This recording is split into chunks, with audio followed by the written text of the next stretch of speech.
time evolves and comes to a place where it renews again. There is first a purification time, then there's renewal time. We are getting very close to this time now. We were told that we would see America come and go. And in a sense, America is dying from within, because they forgot the instructions on how to live on earth. Everything is coming to a time where prophecy and man's inability to live on earth in a spiritual way will come to a crossroad of great problems.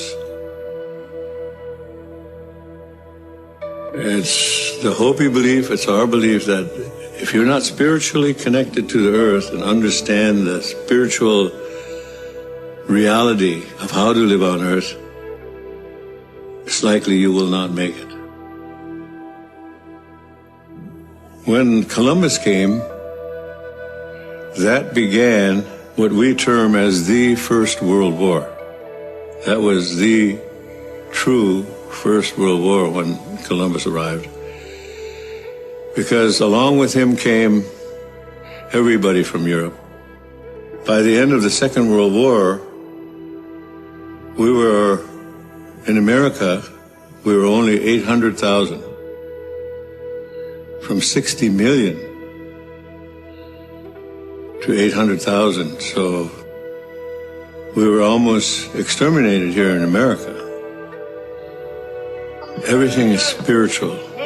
Everything has a spirit. Everything was brought to you by the Creator, the one Creator. Some people call him God. Some people call him Buddha. Some people call him Allah.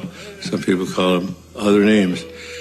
We call him Tonkashila, grandfather. We're here on earth only a few winters. Then we go to the spirit world. The spirit world is more real than most of us believe. The spirit world is everything. Over 95% of our body is water. And in order to stay healthy, you got to drink good water.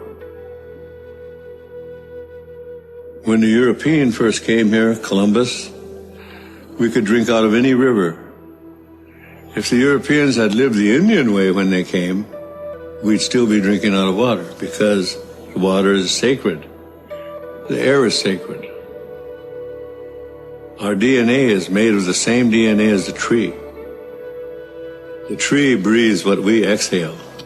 When the tree exhales, we need what the tree exhales. So we have a common destiny with the tree. We are all from the earth. And when the earth, the water, the atmosphere is corrupted, then it will create its own reaction. Mother is reacting. In the Hopi prophecy, they say the storms and floods will become greater. To me, it's not a negative thing to know that there will be great changes. It's not negative. It's evolution. When you look at it as evolution, it's time. Nothing stays the same. You should learn how to plant something. That's the first connection. You should treat all things as spirit. Realize that we are one family.